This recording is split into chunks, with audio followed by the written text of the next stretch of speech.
Bonjour, bonsoir à toutes et à tous, très bienvenue cinéphile, c'est Rafi, j'espère que vous allez tous très bien. Et bienvenue dans cette nouvelle net critique. Oui, je sais, elle a eu énormément de retard. Excusez-moi pour ce long retard, mes sincères excuses. C'est vrai que j'ai pris le temps pour moi, j'ai pris le temps pour me ressourcer dans ma vie privée. C'est vrai que j'ai pris le temps pour me reposer, mais je reviens en force, évidemment, pour cette net critique sur Jurassic World Renaissance ou Jurassic World Rebirth en anglais. Du coup, septième opus de la saga Jurassic World, Jurassic Park, peu importe, vous m'avez compris, avec le retour à la production de Steven Spielberg, encore et toujours, évidemment. Et si Spielberg a redébarqué pour qu'on dise ouais, faut qu'on fasse un nouveau Jurassic World, c'est parce que justement le mec s'est dit ah, t'as Vin Diesel qui veut faire un crossover avec Fast and Furious, je vais pas me mettre dans la merde comme ça pour juste lui casser les couilles. On va faire un nouveau Jurassic World pour lui dire non, on veut pas de ton crossover de mec, frérot, on va faire un nouveau Jurassic World avec de vraies thématiques et quelque chose de meilleur en fait comparé aux autres Jurassic World, puisque on a, accrochez-vous bien, David Kopp, scénariste des deux premiers Jurassic Park, avec agrémenté un parfum de Gareth Edwards dans la mise en scène, rien que ça. Et avec un casting de malade mental, hein, parce que c'est vrai que j'ai beaucoup été surpris par le casting quand j'ai vu l'annonce, tu vois, du casting Scarlett Johansson, Marshall Ali, merde, comment il s'appelle, oui, Manuel Garcia Rulfo, des mecs comme ça, qui sont tellement talentueux, tu vois, qui ont tellement un bon CV. Et donc j'étais sur le cul, je me suis dit, oh putain, c'est vachement bien, tu vois, c'est rassurant pour la suite. Je vais sûrement faire la critique en deux parties parce que mon téléphone s'arrête toujours à 30 minutes. Donc voilà, je préférais vous prévenir. Donc voilà, je vais faire ça en deux parties. Critique 100% spoiler sur Jurassic World Rebirth, vous êtes prévenus. Donc voilà. Donc, l'histoire, ça se déroule quelques années après les événements de Jurassic World Dominion, qui est pour moi le pire film du monde. C'est le film que je déteste le plus au monde et qui m'a tellement le plus détruit, tu vois, mentalement et en termes de cinéphilie, et qui a été une véritable insulte pour moi en tant que fan de dinosaures. Bref, on n'est pas là pour parler, pour revenir sur sur ce passé terrifiant. Donc, ça se passe quelques années après Dominion, et ce qui se passe, c'est que les dinosaures commencent à peu disparaître. C'est ça. En gros, les dinosaures ne peuvent plus s'adapter dans notre environnement. Ils sont tous en train de clamser. Et t'en as certains qui préfèrent partir dans les zones équatoriales, les zones tropicales, où justement ils peuvent être en sécurité, ils peuvent vivre et coexister normalement en sécurité et peuvent continuer à vivre encore. Donc voilà, ils ont migré vers le sud en gros. Donc voilà, on peut dire ça comme ça, grosso merdo. Et donc, on va suivre le parcours euh, de Zora, comment il s'appelle Zora, enfin la meuf, comment dire, une militaire des forces spéciales, on va dire, qui est jouée par Sky Johnson. Voilà, c'est ça, Zora Bennett, qui va être recrutée par un riche patron d'entreprise qui prépare des vaccins, je sais pas quoi. Et en fait, ce mec-là va recruter Zora Bennett pour organiser une expédition avec quelques militaires, dont Zora qui sera la boss du groupe, tu vois. Et ils vont aussi recruter un paléontologue qui est joué par Jonathan Bailey. Jonathan Bailey. Et en gros, voilà, ils vont se préparer une équipe avec Marshall Ali qui va les seconder pour tout simplement partir dans une expédition dans une île reculée où, où justement habitent les plus grands dinosaures qui aient pu exister. Enfin, les trois types de créatures préhistoriques, enfin les trois types d'animaux de l'époque des dinosaures qui aient pu exister, c'est-à-dire le plus grand des dinosaures, le titanosaure, le Quetzalcoatlus qui est le plus grand des reptiles volants. Oui, je continue à dire ça parce que les ptérosaures, enfin, il n'y a jamais eu de dinosaures volants. C'est encore une erreur des producteurs de la saga de Jurassic. C'est qu'en fait, le Quetzalcoatlus, les pteranodons, les ptérodactyles, ce sont des reptiles volants, pas des dinosaures. Et aussi le mosasaure, qui est considéré comme l'autre plus grand dinosaure à qui il faut prendre l'ADN. Bon, mosasaure qui est un reptile marin, encore une fois, c'est un pliosaure, ça n'a rien à voir du tout avec les dinosaures. Encore une fois, Quetzalcoatlus et mosasaure, c'est deux groupes d'animaux différents des dinosaures. Bref, en gros, ils vont récolter l'ADN du titanosaure, du mosasaure et du Quetzalcoatlus pour justement prendre leur ADN parce que ça va permettre de sauver des vies et créer des vaccins dans le reste du monde pour justement créer des vaccins pour aider les gens qui ont des maladies cardiaques. En gros, c'est grosso merdo le pitch de base du film. Dans une île en plus où il y a quelques vestiges, on va dire, des labos, d'anciens labos qui ont servi à des recherches pour le premier Jurassic Park de 1993. Voilà pour vous situer en gros le bordel. Et donc, qu'est-ce que j'ai pensé de ce film? J'ai ovationné la bande-annonce en question du film, même si malheureusement les bandes-annonces sont beaucoup trop spoilées, beaucoup trop d'éléments sur les dinosaures, notamment la fameuse scène du T-Rex qui n'a pas été adaptée, enfin, scène du T-Rex avec le fleuve et le bateau. le bateau gonflable, la scène du T-Rex qui n'a pas été adaptée dans le film de 93 de Spielberg parce que même si elle était dans le bouquin de Michael Crichton, ça a coûté beaucoup trop cher pour l'époque en 1993 et avec les moyens d'aujourd'hui, 2025, bah, on avait les moyens nécessaires pour faire la scène du T-Rex, justement, et pour rendre hommage enfin à Michael Crichton dans cette idée-là. Donc voilà, et donc qu'est-ce que je pensais du film? J'ai ovationné la bande-annonce, et bah putain, qu'est-ce que j'ai pas eu tort, parce que pour vous dire, qu'est-ce que j'ai pas eu tort dans le sens où je suis allé voir le film deux fois. C'est la meilleure suite de Jurassic Park. Voilà, c'est bon, je l'ai dit. Je ne comprends pas les gens qui défoncent ce film. Je ne comprends pas les gens qui crachent sur ce film, qui le critiquent en mal, qui sont en mode à lui claquer la figure, en mode lui disant qu'il est encore pire que les autres, qu'il apprend pas de ses erreurs, alors que si en fait, si, le film a pris des erreurs de Jurassic World. Déjà que les dinosaures, ça je l'ai dit dans la bande-annonce, c'est marrant, les dinosaures, toutes les créatures qu'on voit sont fidèles scientifiquement parlant selon les recherches paléontologiques. Les titanosaures, ils ont une putain de taille gigantesque, tu vois, ils ont un aspect scientifique avec quelques voiles et une longue queue, tu vois, ce qui pouvait être ultra crédible par rapport à ces créatures-là pendant l'époque des dinosaures, tu vois. Le mosasaure, en termes de design, il est stylé, il a vraiment un aspect reptilien, serpentin, et avec une texture des peaux et de la lumière qui est vraiment bien utilisée pour montrer sa magnificence et son gigantisme, tu vois, par rapport à la lumière du soleil, au moment où ils sont en train de l'affronter sur le bateau, tu vois, pour essayer de prendre son ADN en lui jetant, comment dire, une seringue, tu vois, en lui tirant une seringue dessus. Le Quetzalcoatlus, bon, c'est vrai qu'il y a eu un changement par rapport au Quetzalcoatlus.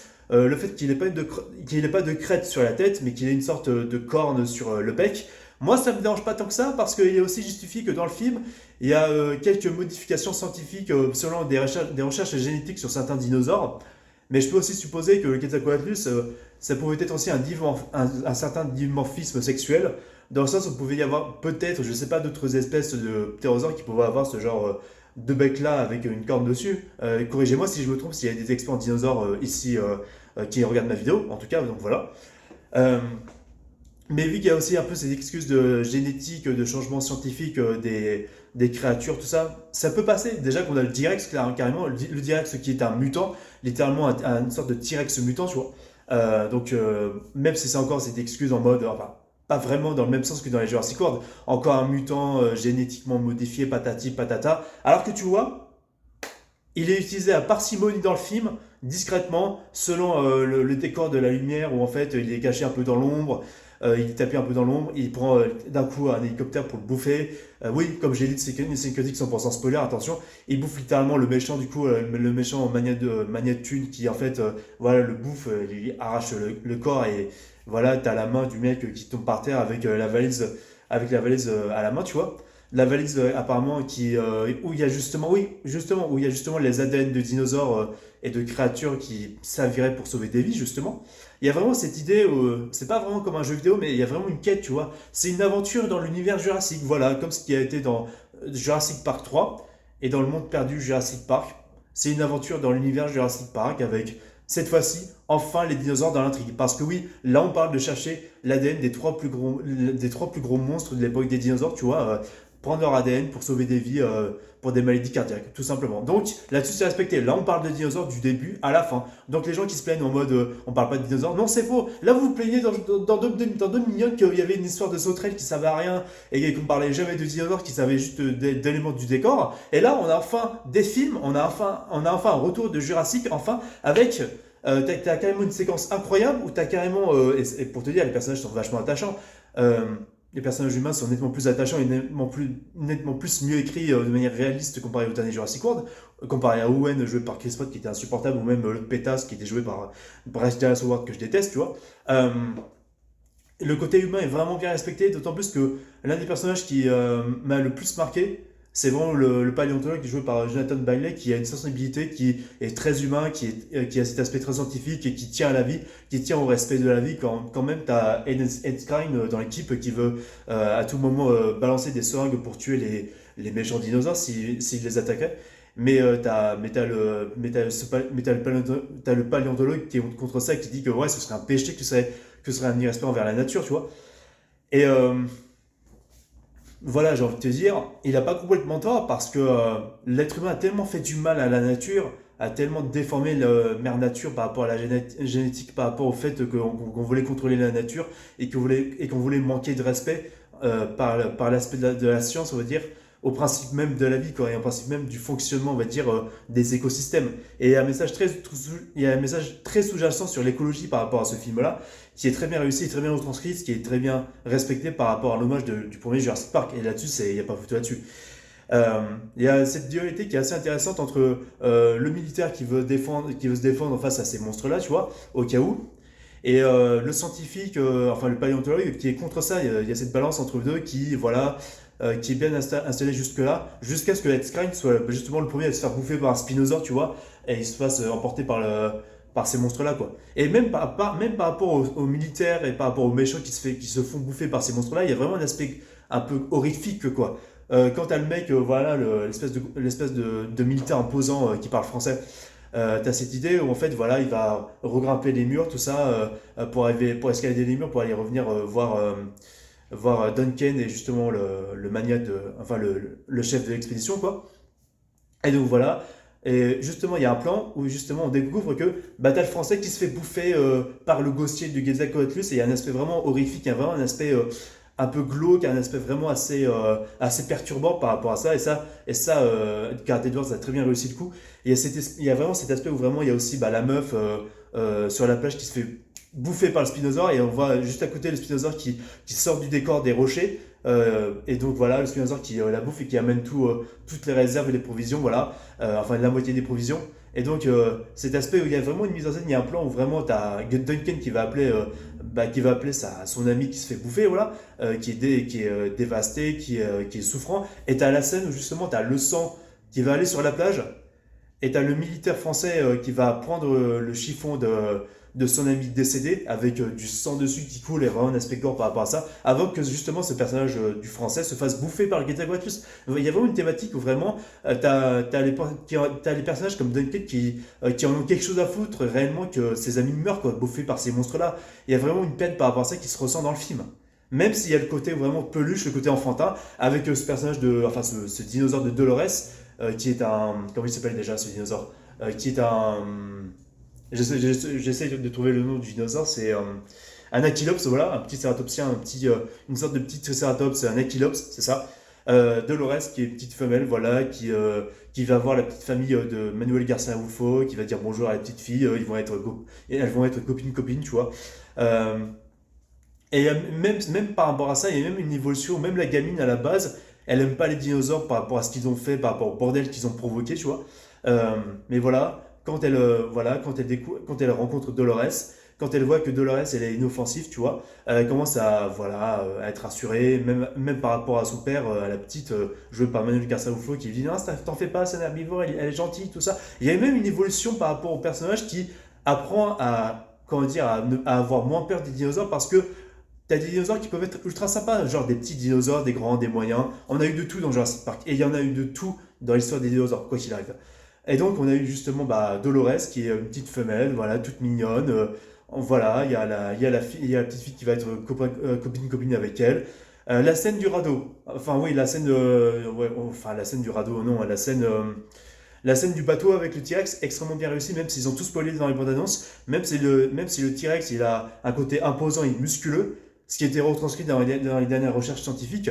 T'as certes ce côté où il est un peu lent, voilà, le T-Rex, parce que on pouvait supposer qu'en réalité le T-Rex pouvait atteindre seulement que 6 km au courant, un truc comme ça, et qu'il n'était pas aussi rapide que ce qui était dit dans le premier Jurassic Park, c'est-à-dire qu'il ne pouvait pas atteindre les 56 km à l'heure en courant. Mais voilà, même si je fantasme plus sur un T-Rex qui pouvait courir vachement vite, mais ça c'est à voir encore par rapport aux recherches scientifiques, mais vraiment cet aspect musculeux, ce côté imposant et ce côté vraiment impressionnant du T-Rex avec ses couleurs par rapport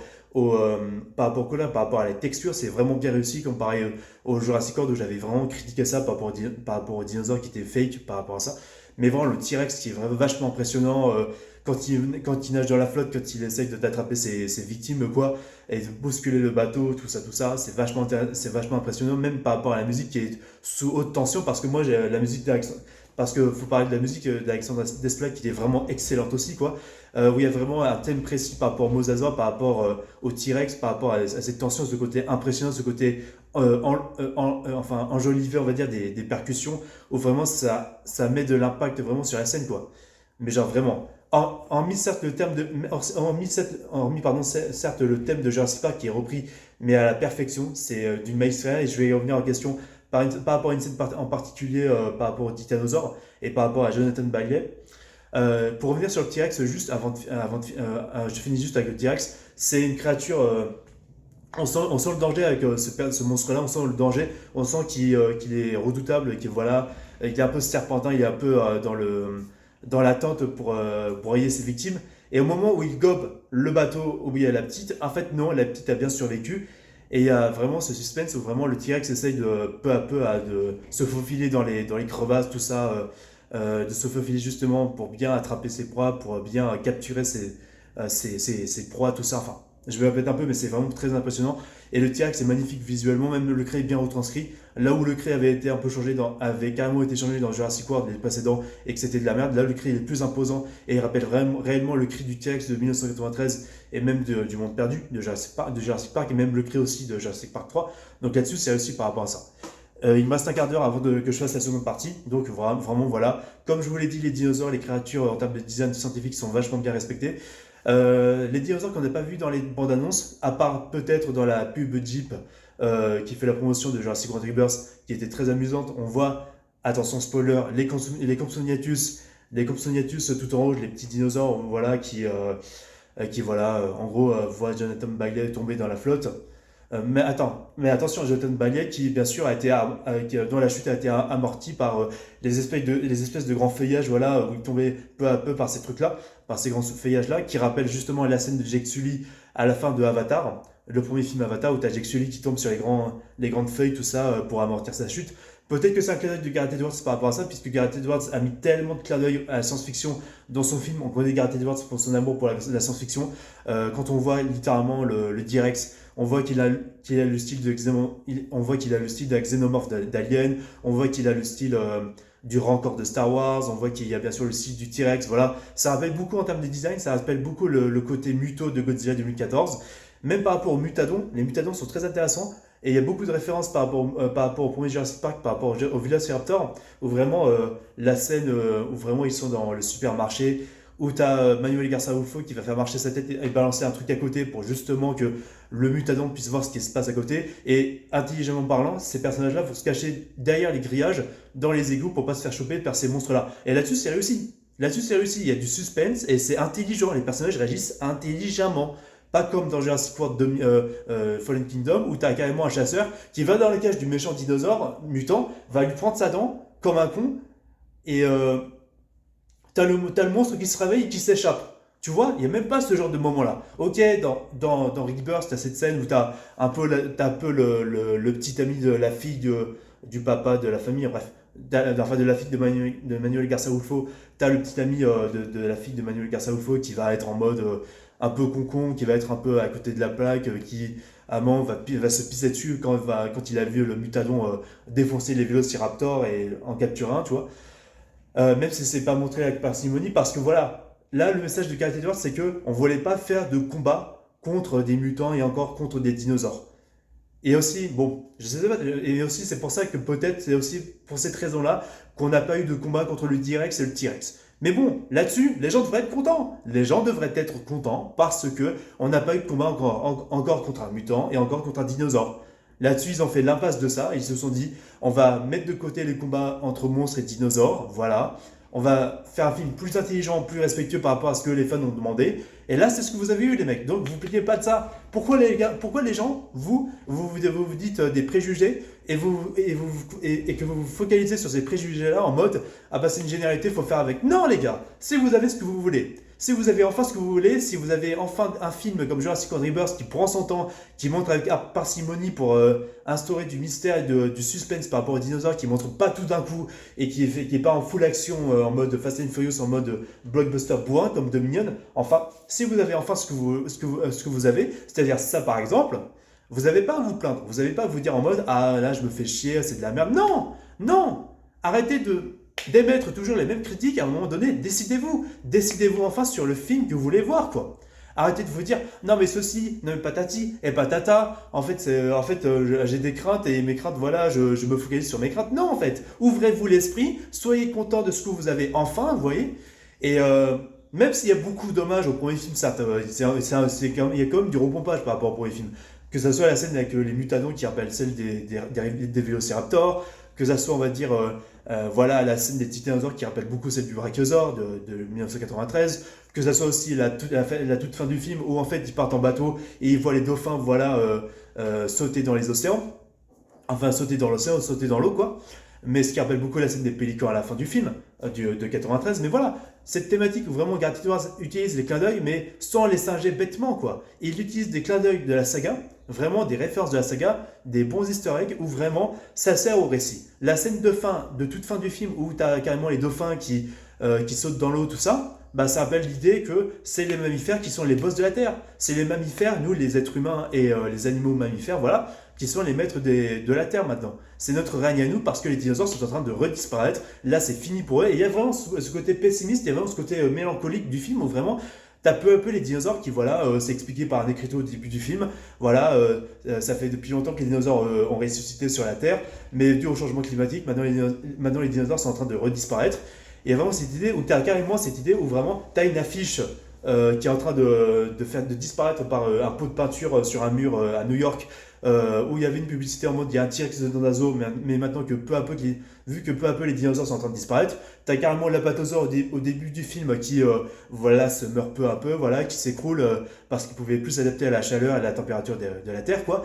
Et c'est montré aussi par un film d'animation au muséum dans lequel ils vont justement Sky Johansson et son patron là, où justement on montre une animation où justement, comme ce que je vous ai expliqué au début, les dinosaures commencent peu à peu à disparaître et justement ils se redirigent vers le sud et les zones tropicales justement pour survivre. Vraiment, il y a beaucoup de thématiques comme ça qui sont vachement intéressantes. Et vraiment, il y a un aspect de pessimisme où vraiment, peu à peu, les dinosaures vont disparaître. Et pour moi, je te le dis franchement, si la prochaine trilogie Jurassic World, et là c'est en train de partir, de démarrer, si pour moi, et là on est en plein dedans, là on est en plein dedans, si pour moi la dernière trilogie Jurassic World et la dernière trilogie Jurassic, c'est pour conclure cet univers et qu'en fait, hop là, les dinosaures disparaissent complètement, il n'y a plus de suite, c'est terminé, nada, point barre, zéro, j'ai envie de te dire, ça me va très bien.